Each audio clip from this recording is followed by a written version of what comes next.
There they are, Oscar Christensen up against Simon Nielsen. Counter Company, 4th place, up against 5th place Simon Nielsen. Simon Nielsen, of course, needs no introduction. World Magic Cup winner with Denmark. Oscar Christensen, also not unfamiliar for those who watch a lot of coverage. He actually made the top 8 of 2 Grand Prix so far. Also has played in the Magic Online Championships.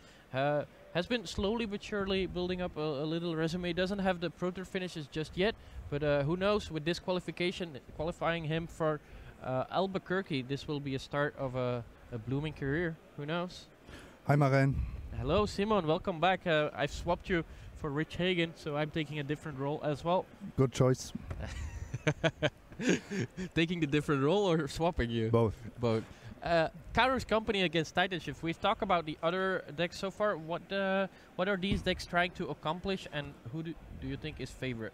So Simon Nielsen's Titan Shift deck is a bit extravagant. He has a lot of one-offs that I don't quite understand. Pia and Kieran Nalar, Thragtusk in the main deck, a singleton Prismatic Omen, so not going all in on the strategy, but somehow using it as a silver bullet. But overall, his game plan in game 1 is just to shoot the opponent down. And Oscar Christensen's Counter's Company will try to put some pressure, but ultimately, I think it needs to assemble the combo to have a chance. And is it just a pure race of who assembles the combo? Well, it's hard to name the Titan Shift a combo deck. Well, I guess 7 lands and the Scape Shift is a combo, or 6 lands and Primeval Titan is a combo. Who do you think will be the first one to assemble? I think we saw this matchup actually earlier today, and at that point it was Oscar Christensen who won. It looks like he has more tools to find the combo, especially before Scape Shift reaches 7 mana. This is, of course, ignoring cards like Sweltering Suns or removal spells, Lightning Bolts, and so on. Yeah, one thing that Simon Nielsen has going for him is that he does have quite some interaction in it. Still 3 copies of Lightning Bolt, 2 copies of Roast in the main deck, and a main deck Sweltering Suns. Yeah. That could come up pretty huge. Roast is targeted against Grixis Death Shadow, but if you can kill maybe even just a Noble Hierarch with it, that's also fine. Yeah, and from the sideboard, he of course gets the extra copy of Anger of the Gods. That one will be very big as well. Another copy of Lightning Bolt. So after sideboard, he's gonna interact even more, and we might actually see a game where these two people talk to each other. You know, talk to each other. Yes. Sin Collector in the sideboard of the company deck. Three of them. That's a pretty large number, and could be quite relevant against Titan Shift. Sin Collector cannot take a Primeval Titan though. That's true. Can take the Scape Shift, the ramp spells, but these should be gone by turn 3 usually. But still a great card to bring in. And sometimes Christensen will be able to go up in life as well with the help of Kitchen Things, especially in game 1. It's not as easy for Simon to burn somebody down who is on, let's say, 22 compared to 18, which is the perfect number for him. Yeah, if going from 18 to 19 with some life gain actually means that Scape Shift requires an extra land, so you need 8 lands and not 7, unless of course you have that single copy of Prismatic Omen. Prismatic Omen, which will turn all of your lands in the same in any land type, which means that Valakut is also a mountain, so that one will trigger off itself actually. Yeah, we saw an epic game of Simon, actually his win and in for top 8, where he used the Prismatic Omen against Dredge to have effectively infinite triggers, but there was a white leyline in play for the Dredge player, so he used it to control the board, just kill every creature that the Dredge player put onto the battlefield. Well, off they go. Temple Garden for Oscar Christensen, Mountain for Simon Nielsen, so no Forest and no Search for Tomorrow for Simon Nielsen just yet. Let's take a look who has the most explosive draw here in the quarterfinals of Grand Prix Birmingham. So far it's neither. This is a pretty slow start for both of them. Yeah, turn 2 he draws the Noble Hierarch. I could imagine he would have rather drawn that one on turn 0 in his first 7, as he was on the play thanks to being 4th up against number 5 in the standings. Nielsen without a Lightning Bolt, I'm sure he would have cast it if he had it. Goes down to 18, takes a look at his hand. He's got Farseek, he's got Explore. Which of these two do you play first?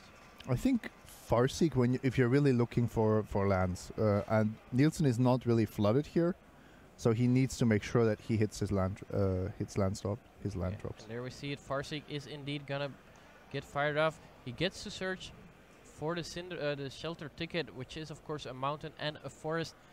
Can cycle as well, but that's not what he's looking for. Farseek does allow you to search up a mountain. Exactly. It can also fetch other basic types except for forest itself. Yep. And now Devoted Druid. We could actually see a kill here, right? Isn't there a way? There is a way, yes. You can Court of Calling for the Vizier, and then you need to have Duskwatch Recruiter or some other way of finding your combo piece. That's 1, 2. 2, 3, and 4. Collected Company. Coco coming in. 1, 2. Where's my Vizier? Eternal Witness. Duskwatch Recruiter. No Vizier to be seen, but there is a witness, so that Collected Company is gonna come back in the hands of Oscar Christensen, or maybe even the fetch. He's also looking Christensen at the fetch. needs lands, yeah. Yeah, he's gonna get the fetches, probably a forest or maybe even a temple garden, and then he's gonna play a Birds of Paradise or a Noble Hierarch. Yes, developing his board quite well this turn. This leaves him completely exposed to Sweltering Suns. Yeah, but you cannot really play around the single Sweltering Suns, right? And even if Simon Nielsen has it, what are you gonna do? Not play the Birds of Paradise? No, it's the correct play. It's just the card that he has to be afraid of. Yeah. There we see another Farseek for Simon Nielsen. Also has the mountain, so next turn he'll probably be able to explode and maybe even kill his opponent just yet. Search for Tomorrow would get a 5th land, and then Farseek would get the 6th land.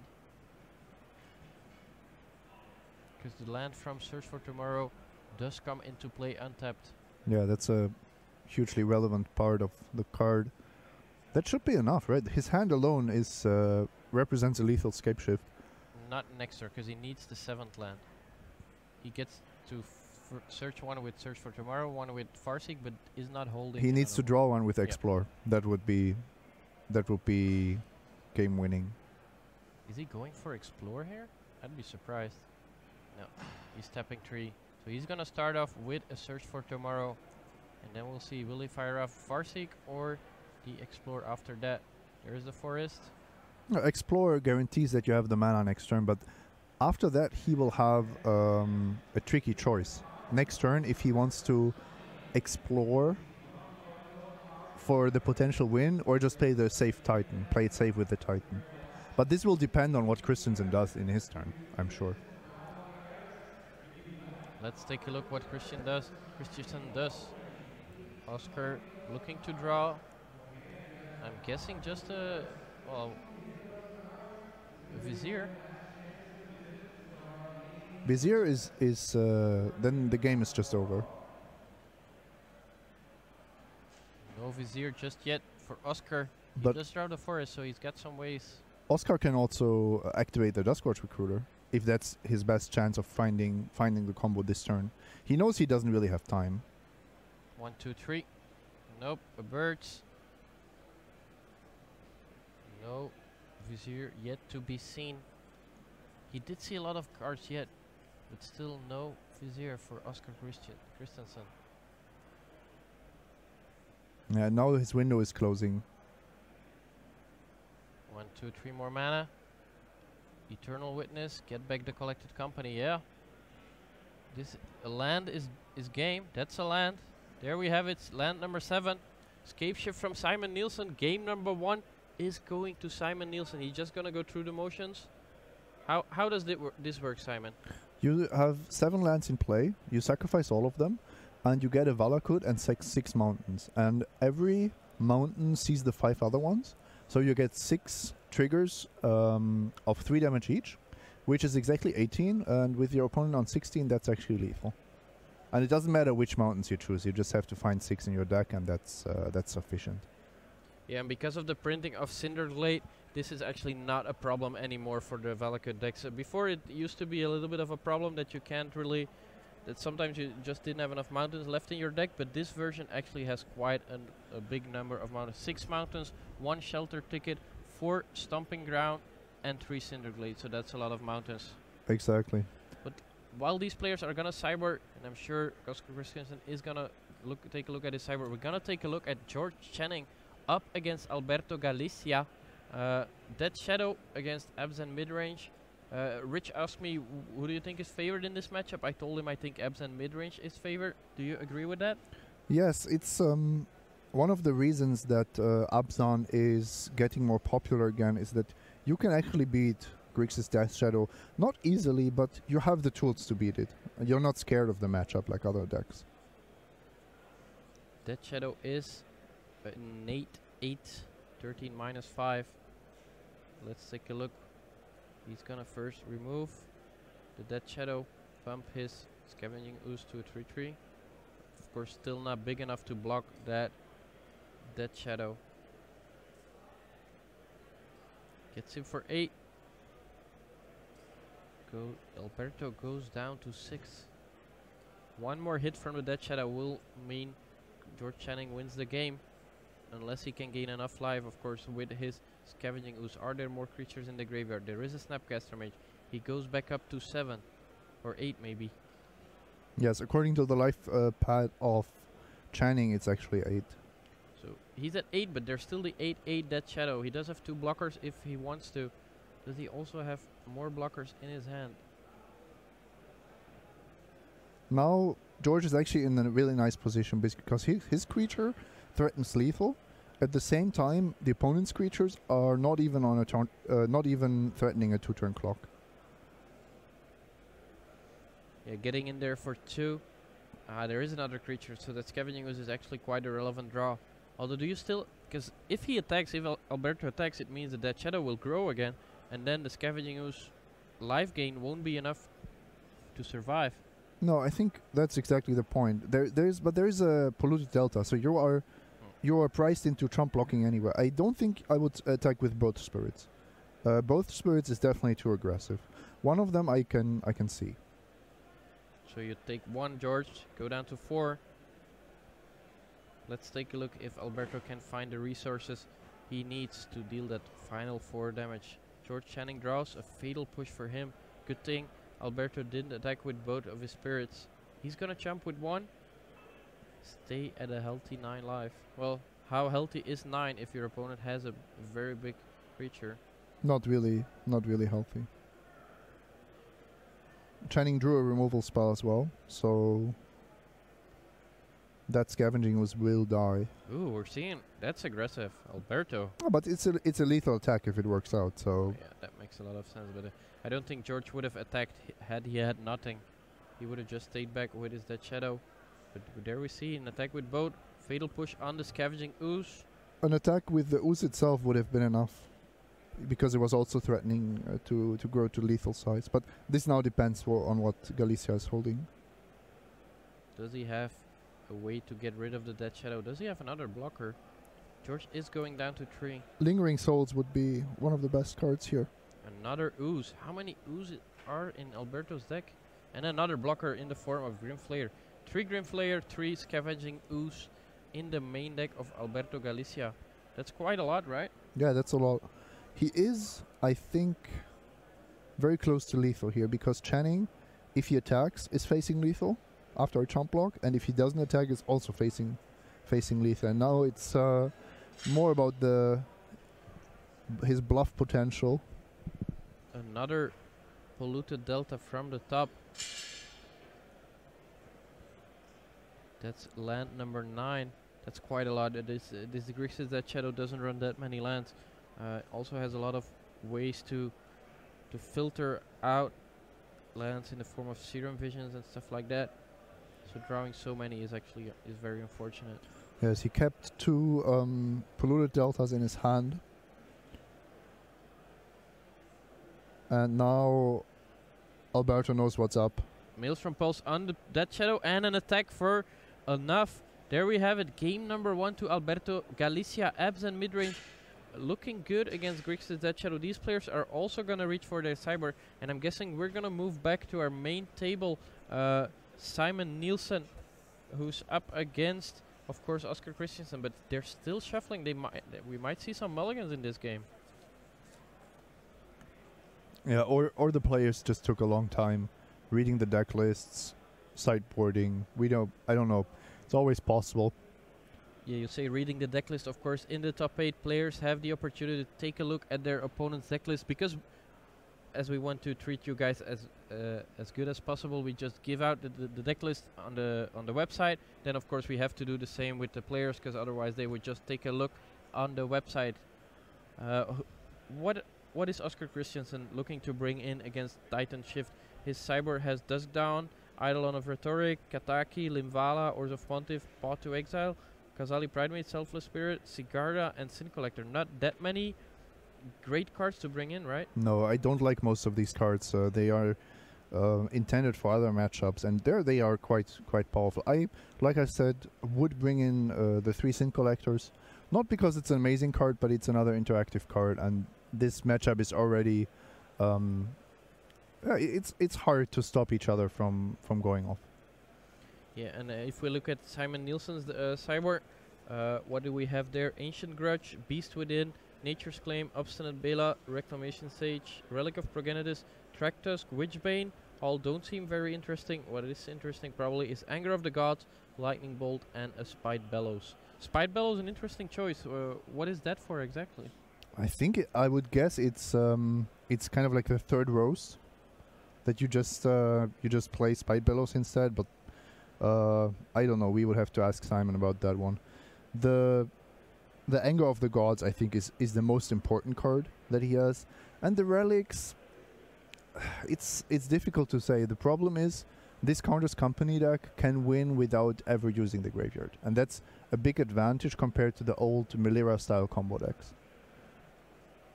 If you have some cards that you want to take out, Relic of Progenitus is a fine inclusion. If you don't bring them in, I think it's also not a big problem. What combo does the Relic of Progenitus stop in the Counters Company deck? It depends on the list, but if there is the Viscera Seer, which is now a one-off usually, then you can combine Viscera Seer with Vizier of Remedies and Kitchen Finks for infinite life. Yeah, and how does Relic of Progenitus interact with that combo? You have to respond to the persist trigger and exile the graveyard. Yeah, just informing the viewers. You're looking at me as if what is he asking? This is so obvious. I thought this was because this is basically the old Melira combo, right? That's just the point. Yeah, both players are going down to 5, so a strange start of this game number 3. Let's see if they do get to keep 5. Yeah, they do. Oscar Christian is gonna move the card to the bottom. What is Simon Nielsen? He's in the tank. In the tank. The Frank the tank. Oh no. Oh no. Simon. The fake die roll. No. Dice roll. It's never fake. Not from Simon. No. Gambling man. Temple Guard into Noble Hierarch. He's gonna keep the card. Let's see. Pia. Ooh, really? Pia. And Kiran Nalar. Why do you keep that on top? Because the dice said so. Yeah, that's why. It's a lot of value. Get in for 1 Noble Hierarch. What's in the hands of Oscar Christensen? He has got a Recruiter. He's gonna take 2, trading 2 damage for 1. That's aggressive, Christensen. Simon Nielsen, in the meantime, gonna crack that Windswept Heat. He's gonna grab a Stomping Ground. No, he's looking at something different. A Shelter Ticket. Why do you think he's taking the Shelter Ticket over the Stomping Ground? It's just a matter of which land are you happier to draw. If you don't think that you will be cycling lands anytime soon, you would be more happy with drawing a Stomping Ground because it has the potential to come into play untapped. And you're saying that the cycling on the Shelter Ticket is not gonna matter? It would matter, but at a much later stage in the game. Simon really wants lands with the draw that he has. Yeah. Maybe he's got all the cards in hand already. Doesn't need to draw another one. Mainly wants to draw lands. There we have another land on the top. Mountain for Oscar. For Simon. He's gonna roast a Devoted Druid. That one's not long to live. And good thing he did. Look at that. That was a very big draw for Oscar if that Devoted Druid would have lived. In the meantime, he's gonna play a Duskwatch Recruiter. Says go. Simon Nielsen down to 17. And you could see that Simon really needs to keep those combo pieces off the board. Now a Sakura Tri-Builder from Simon. Ships back the turn. Oscar draws a land once again. Does have enough lands to activate the Duskwatch Recruiter. Or maybe even search up a creature with Court of Calling. In this case, you could search up a creature of casting cost 2. He's just gonna say go. Doesn't attack with his Duskwatch Recruiter, so I'm guessing he's gonna search up a creature for 2 or less. Which are the options? There's actually quite a lot of nice options out there. Devoted Druid. Definitely a good option because it also makes it possible to generate more mana. However, if he doesn't cast the Court of Calling right now, he is flipping his Duskwatch Recruiter, which I don't know if it's in his best interest, to be honest. I think he will look at what Simon plays and decide. Yeah, But there we have the flip indeed on the Duskwatch Recruiter. He's on the combo plan if he plays his turns like that. Which is why I'm a bit surprised to see the Recruiter being flipped. I think it's much more valuable on the combo plan if it's on the front side. Oh, look at that. Simon is going to play a Pia and Kieran Nalar. That card, of course, able to sacrifice an artifact to deal 2 damage to any creature. And that's the main reason. Of course, it can. You have some blockers now, but this allows you to deal with combo creatures, basically. Now Oscar Christensen is gonna fire off that. He's just first gonna shuffle, but then he's gonna fire off a Court of Calling, I'm guessing, for 2. And he has another Duskwatch Recruiter in his hand. I'm expecting Devoted Druid and then try his hardest to find that Vizier. But how can he find it? He did flip the... He has another one in hand. He has another Duskwatch in hand. And does he have enough mana? Oh yeah, with the thing is, the other side of Duskwatch Recruiter reduces the mana. So he needs 1 to play, his second copy, 3 to activate, and then he's still got at least 1 white left, and he will only need 1 white to activate, to play the Vizier because of the Duskwatch Recruiter. Duskwatch Recruiter, it took some time for people to realize that they probably should be playing more copies of that card. How many copies is Oscar Christians playing? He's playing 4 copies. Yep. And I like it. Oh, look at that. That's a perfect draw. Wait, there's... Oh, there, yeah. You can play it first and then tap. There we gonna see it. Oscar Christensen, Court of Calling with a mulligan down to 5. He's gonna search up Vizier of Remedies, and because there's a Recruiter in play and the Devoted Druid. Now, explain to our viewers, how does that combo work? We've seen it a lot in the tournament so far. Devoted Druid untaps when you put a -1/-1 counter on it, but Vizier of Remedies prevents the counters from actually being put. This means infinite mana, and with an active Duskwatch Recruiter at the top of the screen, Oscar just goes through his whole deck, generates infinite mana, and casts 2020 Walking Ballista. Or a 1/1 Walking Ballista, pump it 19 times. That's less mana efficient, but also works. Also works. So 1-1, Oscar Christensen fights back on a mulligan to 5. But we're gonna move to table 2 once again and take a look at George Channing, who's down a game to Alberto Galicia. Let's see who's gonna take that second game. Is it gonna be George Channing and we're gonna move to game 3, or is he going to be out? He was 3rd in the standings, so definitely good show in the Swiss. He was undefeated after day 1 with his Grixis Death Shadow build, but now he's down. 1 more loss and he's out of the tournament. And I don't see a second land out there. That could be dangerous. Tessiger, Stubborn Denial, Dreadbore, Death Shadow, and double Fatal Push. Did he cast a Thought Scour maybe? Thoughtseize? I think there's probably a because there are so many cards in his graveyard. He fetched, then played Thoughtscour, and then Thoughtseize. So he's missed his second land drop already. He was on the play, of course, after a loss in game 1. Alberto is gonna go with Tessiger, so no threat for George just yet. He did have 5 cards in his graveyard. Yeah, he would have been able to cast it. And now a Serum Visions, not the worst draw. If this finds a land, he's completely in this game. Unfortunately, it does not. He draws a Thoughts card, takes a look at the two top cards. Is there a land among them? I'm guessing this is the land on top. So next turn he'll likely find a second one. Let's see if Alberto in the meantime can put up some pressure, because if your opponent stumbles on mana, that means he's got a lot of cards in hand which can be played. So you need to take advantage of that as early as possible. If you give your opponent too much time, he'll just draw that extra land and then start playing all the cards he's holding. No. On the other hand, Abzan is a mid-range deck, so you cannot just put arbitrary amounts of pressure on as quickly as you would like. You have to take it a bit slower, and this could give George Channing actually the time to come back. Even in a certain sense, he might be happy about taking a bit of damage, because his Death Shadows become that much better. Now a Thoughts card is gonna mill another Death Shadow. And he finds a Terminate to go with his Dreadbore. He's got a lot of removal, but doesn't have many threats. He's got the one Death Shadow.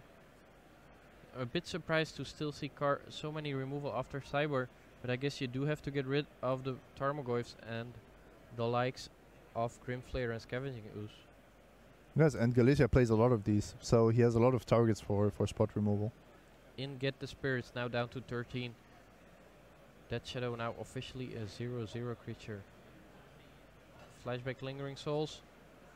Gonna make 2 more creatures with still 1 mana up, so Stubborn Denial not an option for George. And this is exactly what you need if you are facing a removal heavy hand. I think Galicia also played these creatures in particular, or he played the Lingering Souls instead of deploying some other creature to not just trade with his opponent's removal. Look at that draw though. Engineered Explosives from George Channing. And Channing did not sacrifice his fetch land at the end of turn. He wanted to maximize his chances of drawing a land, I assume. He's gonna play that Engineered Explosives for 0, meaning that if he sacrifices it, he destroys all creatures with with converted mana cost 0, which is convenient because the spirits are tokens, so they have converted mana cost 0. He's gonna fetch, looking to find a shock land. Yeah, it's gonna be a Blood Crypt, takes 2, goes down to 10, and destroys all of the 4 spirits. He's back in the game? Yeah, he's definitely back in the game. I'm not sure if being on 10 is better than being on 12. That's something that's really difficult to answer. The problem is that the deck doesn't run basic mountain, and he needed the red source, I'm guessing. But he had the option to sacrifice the fetch land 1 turn earlier. Oh, yeah. No, this turn it was clear that he would have to shock himself. Now it's once again on Galicia to put on more pressure. Not really all that threatening. Scavenging Ooze without many creatures in the graveyard. There is one. There's Tasigur. a Maybe there's a Snapcaster Mage. I think the Yep. Thought Score might have hit one. So actually, this Scavenging Ooze is not. There's 4 creatures. Not bad. Quite a lot. He's just gonna get rid of. Do you actually, if there's so many creatures, is there an advantage of using the Scavenging Ooze right now? What I like to do is I like to keep at least 1 mana open to prevent Snapcaster Mage from generating value for my opponent. Because if there is a Serum Visions in my opponent's graveyard, that might actually allow him to flash it back. Even though if I have an active Scavenging Ooze, he should never be able to use a Snapcaster Mage. Yeah, with so much removal in George hand, I think we're gonna go for a long game. The spirits are gone, thanks to that nicely timed Engineered Explosives. He's gonna start deploying the threats. Let's see if the Death Shadow is gonna live very long. First things first, Scavenging Ooze is gonna remove another creature. We'll put Alberto up to 19, while also removing the zombie fish. He's actually milled quite a lot of big creatures already. One Tessiger is gone, one Gurmuk Angler is gone. There's 2 Death Shadows already gone. Yeah, quite a surprisingly high amount. These Thought Scars have milled quite a lot of creatures. And as we know, the Abzan midrange deck usually has some removal for at least 1 or 2 threats, so he's gotta hope he draws the other part. First things first, Watery Grave. He's going down to 7 already. A couple of attacks should be enough if there's a creature that survives. But this one's not gonna survive. Bye bye, Oos, says George Channing. Fatal push. Gets rid of that. Gonna gain one more life. Do you like taking a useful card with Snapcaster Mage in this position, or just another life with the Ooze? Depends. If you have another Scavenging Ooze in hand, I leave the creature there for the next Ooze. Taking a relevant card for Snapcaster is not as good if there are other leaving in there. So one thing that George did really nicely here, he got his Death Shadow up to a 6/6, which holds off the Tarmogoyf, I would assume, but it also enables the Ferocious on Stubborn Denial. Yep. And as we know, he has that. He's gonna Fatal Push the Goyf, so another threat gone for George. Let's see if that Shadow is gonna connect. It's currently a 6/6. Yeah, it is. Alberto down to 14. He's holding a land and a Fatal Push, so his opponent was missing his second leg, but he's just drawing way too many. The good old Flood against Screw against Flood. But Galicia has played a lot of spells, so it's just a matter of how these spells traded up against each other. And the biggest difference was really the Engineered Explosives. Without the explosive, I think this game would have been over long ago.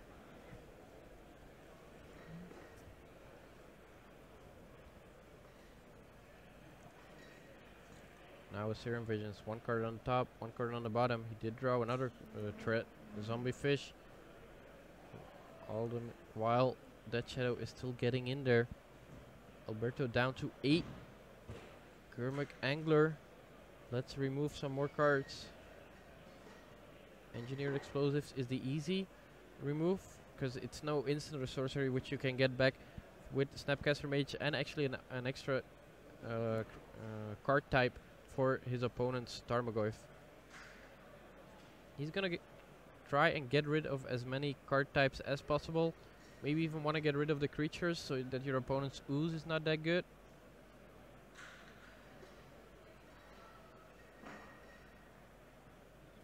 There we have it. 1, 2, 3, 4, 5, 6.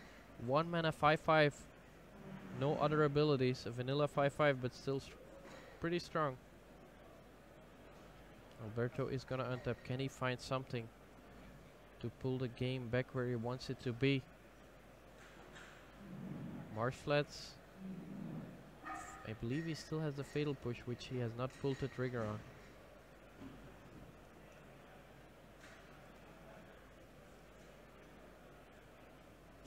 Very impressive comeback from George Channing. That looked like a completely lost game. If you miss your second land drop and your opponent is casting Lingering Souls, arguably one of the best cards against you.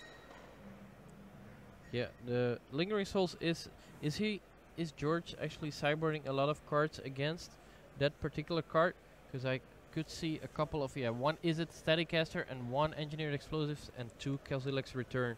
I'm not sure if he sideboarded the Kozilek's Return, but I'm pretty sure he sideboarded the Izzet Staticaster on top of the explosives, which we already saw.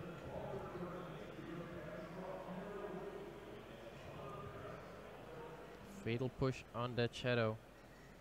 You've got 2 cards, asks George. Nope. Stubborn Denial that. Yeah, and Galicia I think was expecting that. He knew about it from one of the earliest thought theses. He's gonna fetch. What's he gonna use all that mana for? I believe he needs a second black to deploy Liliana. And maybe he even has a plan of chump blocking with Treetop Village to keep his Liliana around. Or maybe there's a surprise attack by Treetop Village in the near future. There we have Liliana, -2. Target opponent sacrifices a creature. Is it gonna be Zombie Fish or is it gonna be the Avatar? Since he's at 7, the Avatar is a 6/6, so bigger than the Zombie Fish. That one goes away. He's gonna untap. Alberto is at 7. There's Dreadbore in hand, there's Terminate in hand, so the Treetop Village should not be a problem. But that Shadow only a 6/6. He cannot deal damage to himself unless he finds a fetch land or a Street Wraith with his Serum Visions. Attack you. Activate my treetop village. Do you And terminate here? No, no, why? Bringing your opponent down to 1 is not what you want to do, I think. Seems like he's going for that. Is he gonna deploy another threat? Does Alberto have engineered explosives? Because that could be a way to get back in the game. But would he sideboard it? Against that shadow? Yeah. Against Grixis Death Shadow, the problem is the converted mana cost of the threats, of course. But Death Shadow takes it down. Yeah, second game to Grixis Death Shadow. So we're going to game number 3 as well. But in the meantime, we're gonna take a look back at Oscar Christiansen against Simon Nielsen. These players are still in the feature match era. They're also 1-1 in game 3 of the quarterfinals here at Grand Prix Birmingham. Please tell us in the chat who you guys are rooting for. Simon Nielsen, Oscar Christiansen, or maybe any of the other players in the top 8. Of course, we've got more matches going on. We've got Loic Lebrion, we've got Ivan de Castro Sanchez, we've got Alberto Galicia, and we've got, of course, Steve Hatto from Luxembourg. All of these players are still playing. None of them have finished so far. Oh, talking about a game that is finished, there we have it. Oscar Christiansen, he's at infinite life, and he's gonna kill Simon Nielsen, who's going down in the quarterfinals of Grand Prix Birmingham. We just missed that. There was a PNLR. This seemed like a replay of game number 2. PNLR, but just too slow. Didn't do enough. Oscar Christensen putting up a very good performance. He 9-0 coming into day 2, I believe. Just had enough wins. 4th after the Swiss, and now a quick win off the combo. This deck, it's become less and less of a creature deck. It's you not really attacking anymore. No. It can still attack, but with 4 copies of Devoted Druid, 4 copies of Vizier of Remedies, 4 copies of Court of Calling, and 4 copies of Collected Company, it is comboing quite consistently. Very consistently, yes. And as in particular, you can go turn 2 Devoted Druid, turn 3 Court of Calling for 5 mana effectively, and just go off. And that's something that's very scary. Yeah, and this deck is also gaining a lot from the fact that the red decks are playing less and less lightning bolts. Before, every red deck was just playing 3 or 4 lightning bolts. There was no thing on earth that would say you don't have to run 4 lightning bolts. But this deck, taking advantage of that, well, we've got finally.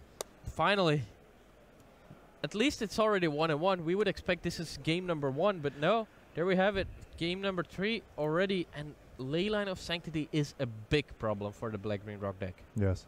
That's like the early game of this matchup after sideboarding is basically, do you have the Leyline? And if you do, is my hand actually suitable? I think Steve is playing a land destruction strategy here. And he's got, ooh, the Reminap. I like it. The Reminap Excavator from the sideboard, the Singleton together with Ghost Quarter could actually spell doom for Piotr. He's not drawing any lands. Nope. Still no land for Piotr. Reveals. Nope. He's holding the ancient ensnaring bridge, but still needs to find 3 lands. Just like in round 9 yesterday, we are seeing the Lantern deck stumble in the post sideboard games. What do you think of a card of this Reminap Excavator? I was surprised to see it in a black-green deck. I thought maybe we would see some decks that are built around this, but not as a one-off in the sideboard. I think it's a really good card though to have access to. I think it also shows how much Steve thinks about Magic. This is a new card. I don't think a lot of players have figured this card out. He's just, I'm gonna put it in my sideboard. It's good against Tron together with Ghost Quarter. It's good in the control decks, control matchups. And it basically only makes sense because he's playing this black-green version without a 3rd color. So he has the 3 Ghost Quarters and the Scavenger Grounds. So in particular, of course, the three Ghost Quarters to get back with the Excavator. I'm a bit surprised that Piotr allows Steve to draw that 2nd copy of Fulminator Mage. His land he drew is an Inventor's Fair. He cannot protect that one with Welding Jar. He's down to 0 lands and still did not find the land he needs. Attack for 4.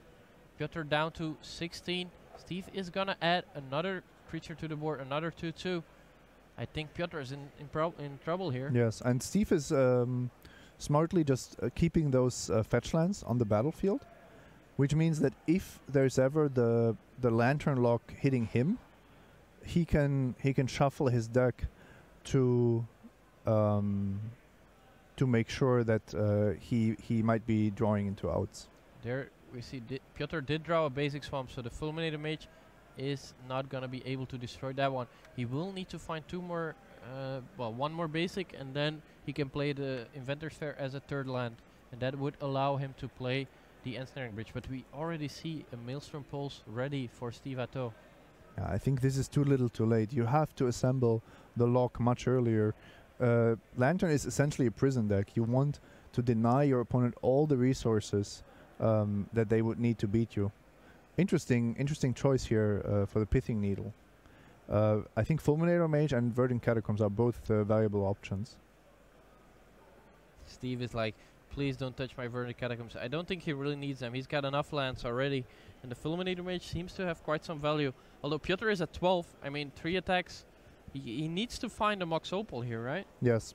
Mox Opal is the only way to cheat on mana, basically. So next turn, mill the top of your library, of your own library, hope it's a Mox Opal, play the Mox, play the Inventor's Fair, play the Ensnaring Bridge, and hope to protect it with Welding Jar. That's the line that I see for Piotr.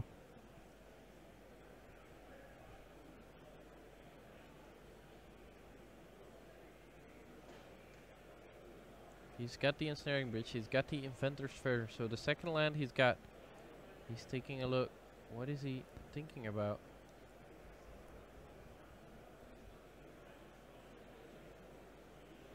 Is he thinking about naming Liliana?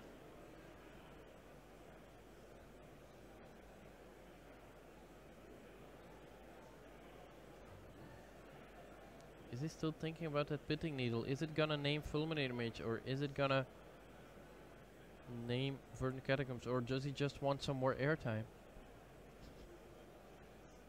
Okay, it's Catacombs. Yeah, shutting down the Excavator combo. Still the Fulminator Mage though. He draws Hissing Quagmire, another land on top for Steve Atto. What does he have? Can the Nihil Spell be activated if you cannot target your opponent?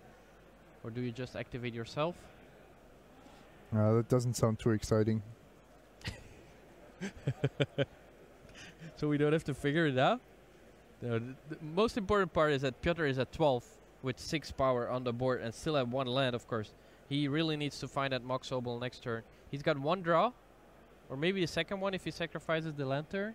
Oh, that's very ambitious. That's you gotta do, right? You gotta do what you gotta do. If the second card is not a Mox Opal, you're gonna sacrifice it to shuffle.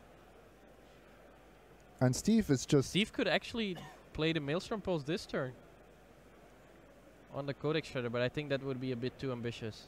The Maelstrom Pulse is just trading for Welding Jar. Welding Jar either way. I think you would actually target Welding Jar. Yeah, if you yeah, I think I like playing it on the Welding Jar now. That's the only way that you basically make sure that it's trading for the card it would trade for anyway. Yep. Because if you target the Codex Shredder, you actually give Piotr the option of sacrificing the Welding Jar of now. Let's see, Mox Opal. No, a second Codex Shredder. Yeah, he's gonna shuffle. That's what I said. Instantly. So he knew that he was going to have to do that. He's been playing this deck for at least 15 rounds. And he's been playing some long rounds, I'm sure. That's the price you pay. He was having a lot of fun though. I saw him after he made top 8, he was having a lot of fun. Big smiles on his face and no surprise there. I mean, he's qualified for the Pro Tour. Everyone wants to go to the Pro Tour. We do have another result as well. Loic Lebriand from France. He wins his match over Ivan de Castro Sanchez from Spain. So Burn beating Bent Nightfall. Are you surprised by that result? A little bit surprised. It seems like Bent Nightfall should have a decent matchup against Burn, but Searing Blaze is a hell of a card.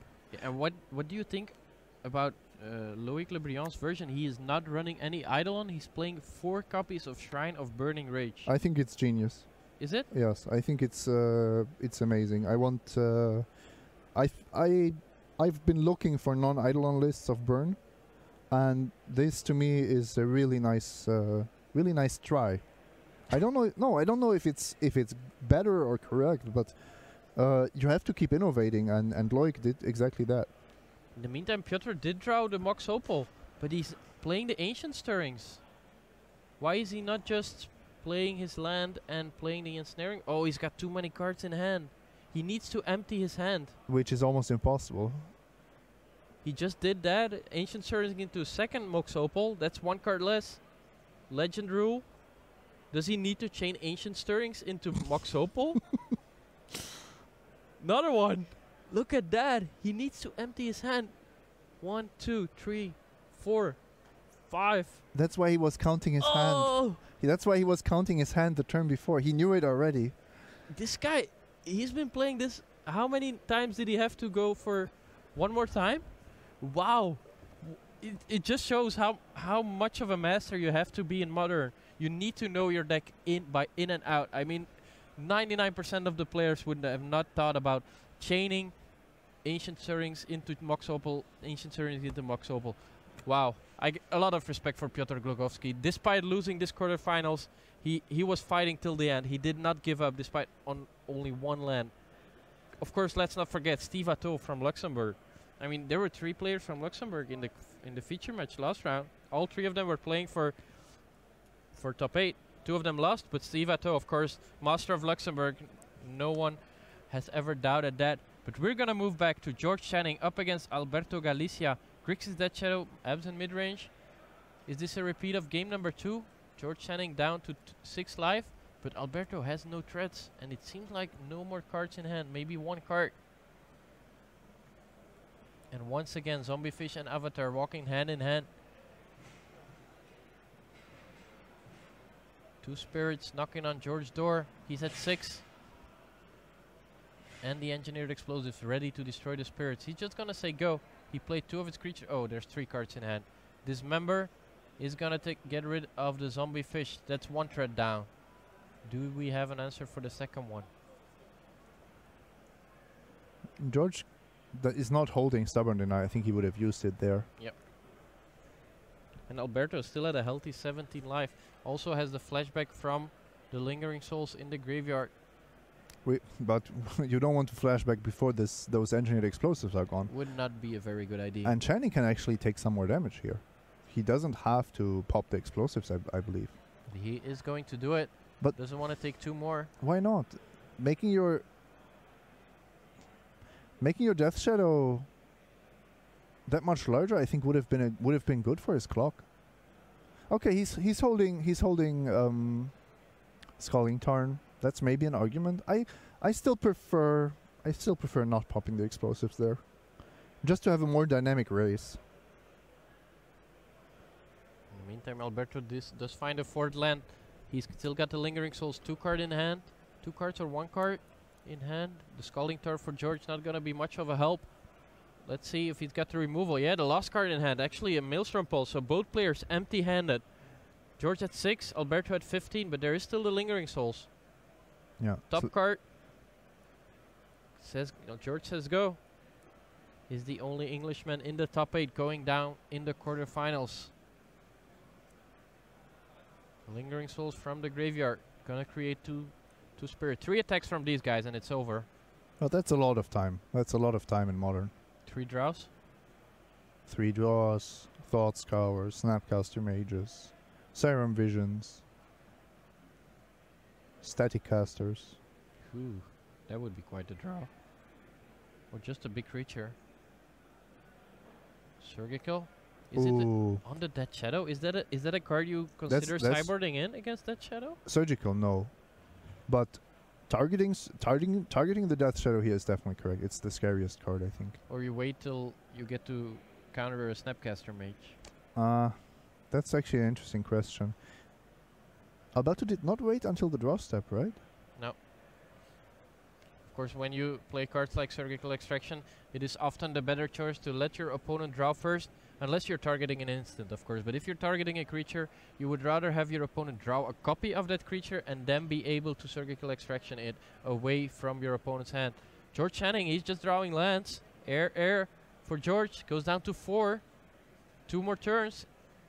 Draw. Oh, that's a better draw. Says go. He's at 4.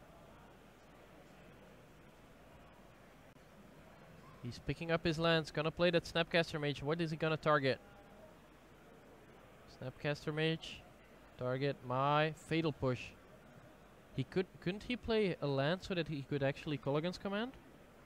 Because I think there's also a Colligan's Command in the graveyard. Maybe he doesn't have a basic to fetch. Yep.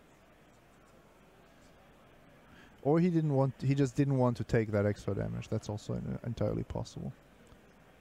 Now Fatal Push does get rid of the Snapcaster Mage. George Channing down to 3 life. All of these fetches soon very useless. Down to 2. He draws. Inquisition of Kozilek. Not even gonna fire it off. Says go. 2 more attacks from that Spirit. That's a Damnation. I'm sure he's not gonna play that. George Channing down to 1. He draws. It's the removal spell. Let's not sing before. Let's not. He does Inquisition now. Inquisition first. Yeah, just to make sure. No, that's not possible. It's gonna be the Abrupt Decay. We cannot get rid of the Damnation with Inquisition of Kozilek.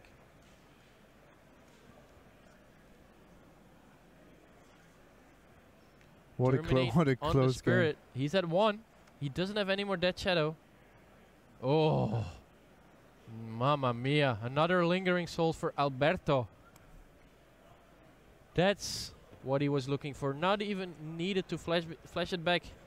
George draws. Bloodstained Mire. Game. Alberto Galicia from Spain.